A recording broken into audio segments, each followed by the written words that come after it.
This week, Bungie unveiled Season of the Splicer, and together with the new activities in the story, we're getting a whole bunch of new loot to chase. So Bungie gave us a preview this week of the loot, and today I'm going to go over everything we know so far about the loot in Season of the Splicer, including 30 new weapons and new armour sets. So if you're new around here or find this useful, don't forget to hit that subscribe button down below for all the latest Destiny 2 content and turn notifications by hitting that bell. But it's been a big week of news in the Destiny universe with the unveiling of the new season, and also this week at Bungie on the 6th of May, revealing a whole swathe of new weapons and armour to chase.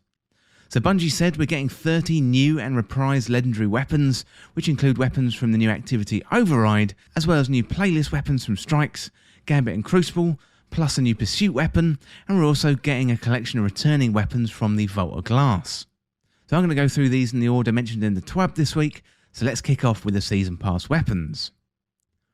So first of all, we got the Season Pass Override weapons. First of all, we got the shotgun. I think that one's going to appear at rank 45 on the Season Pass.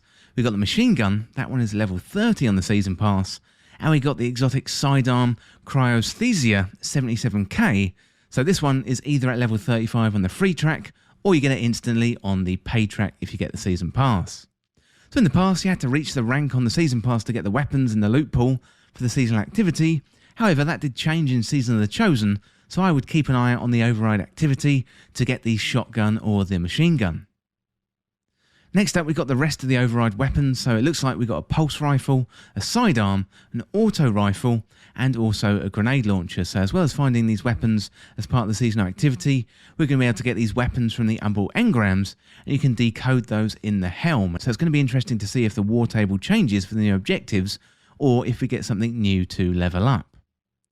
And one interesting thing to pick out there, we're getting an auto rifle in the Override weapons, and I would bet we're going to get a 450 auto rifle, given that that one is going to get a buff in Season of the Splicer. Well, next up we've got the ritual weapon, and this one is Null Composure. It's a fusion rifle. So there's going to be a new quest to earn the Null Composure. So once the weapon is unlocked, you can collect the Gambit, Crucible and Vanguard themed weapon ornaments to further customize your style. Next up we've got some new playlist weapons. So we've got a grenade launcher from Strikes, got a hand cannon from Crucible, and a submachine gun, and that one looks like it's coming from Gambit. So in Crucible, we've already got the Keening sidearm and the Frozen Orbit sniper. In Gambit, we've got the bottom dollar hand cannon. We've got the Trinary System fusion rifle. And in Strikes, we've got the Royal Entry rocket launcher and the third Axiom, and that one is a pulse rifle. So it's great to be adding to the loot pool for the playlist-specific weapons. I spent a good amount of time in Season of the Chosen, in Strikes, farming the Royal Entry, and I really look forward to doing it again this coming season. And out of that list, I would say the hand cannon and the submachine gun, they both look really, really good. I'm not really a massive fan of grenade launchers myself, but I definitely will get it, as I'll be doing a guide for all these weapons in Season of the Splicer. Well, next up, we've got really, really exciting news. So it's the Nightfall weapons, and we've got Hung Jury, the famous scout rifle coming back from Destiny 1. This was one of the best weapons in Destiny 1, and there's been a lot of excitement in the community since Thursday, since this was announced. I'm really, really looking forward to that one coming back. We've got a sniper rifle, we've got a fusion rifle too, and I didn't catch the names of that one, but if you know the names of these, let me know down there in the comments, because I do think they're all returning weapons from Destiny 1. So Bungie say about these weapons, for endgame focused Guardians out there, 3 familiar weapons will be up for grabs. So like last season, each weapon will be on a rotation in Nightfall playlists, so upping the difficulty will give you a higher drop chance as you search for desired roles. So starting on June the 22nd, Grandmaster Nightfalls will become available, introducing adept versions of each weapon. Wow, do you know what? I can't wait to get my hands on an adept Hung Jury. We've had a hint at raid weapons, so we think that Vex Mythoclast is coming back, and that is an exotic fusion rifle. So I think someone got a sneak glimpse of this in a trailer. So we've got other legendary weapons too. So we've got Crown Splitter, that's a Titan sword. We've got Eternity's Edge, that's a Warlock sword. And Quickfang, that is a Hunter sword. And finally, for the legendary weapons, we've got a Solstice of Heroes shotgun, and that one looks like it's going to be a reward as part of the seasonal event in the summer.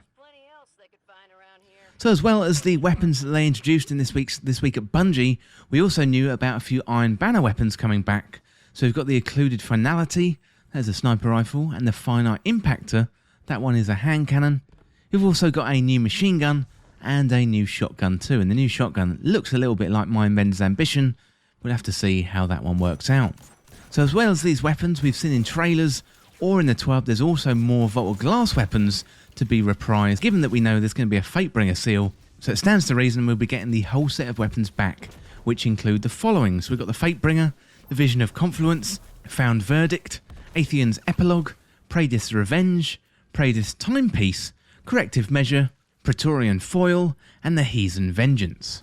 And that isn't it, so Bungie also alluded to more by saying, now, here's the part where we say and more. So there's still more weapons left for you to discover as you play, and some of the best feelings in Destiny are those moments where you uncover a sweet weapon with the perfect perk combination. So want an auto rifle that gains extra damage after defeating an enemy with a grenade? How about a sniper that's quick on the draw but can also be rolled with Dragonfly? And every season invites interesting choices and new playstyles. Plus the team has cooked up some fun new perks this season too, so you can have some opportunity to mix some flavours with some fresh ingredients. We haven't even covered artifact mods yet, which turn up some of the weapons to 11. So from the list, I'm probably most excited about Fatebringer, the Vision of Confluence, and Hung Jury. So Hung Jury was a legendary scout rifle from Destiny 1, sold by Dead Orbit, and Bungie has confirmed there's going to be some new perks too, which means we're going to be getting a whole bunch of new tools to play with next season, which will switch up how we all play the game. So as well as the weapons, the way of acquiring the armour has changed a little bit this season, with Bungie saying previously you'd earn the armour by levelling your season rank and unlocking new pieces on the seasonal track. Moving forward, seasonal armour will be earned from the seasonal activities, and you'll be able to guarantee pieces from these sets using the focused Umbral engrams, and season rank levels that once featured armour have been updated with packages of glimmer, legendary shards, upgrade modules, exotic engrams, enhancement cores and enhancement prisms, and universal armour ornaments will be continued to be earned towards the end of the season pass. Well, let me know down in the comments what you think of the loot so far, and let me know what you're most hyped to get your hands on in Season of the Splicer. Well, that is it for this look at the 30 new weapons coming in Season of the Splicer, and as always, thank you so much for watching. For more Destiny 2 content like this, hit that subscribe button down below and subscribe to This Week in Video Games. If you want to join the community, check out the Discord link in the description, or you can follow me on Twitter at TWIVG Podcast. If you enjoyed this video and found it useful, liking and sharing the video would really help me out. Otherwise, check out the other videos on the channel. Thanks again, see you soon.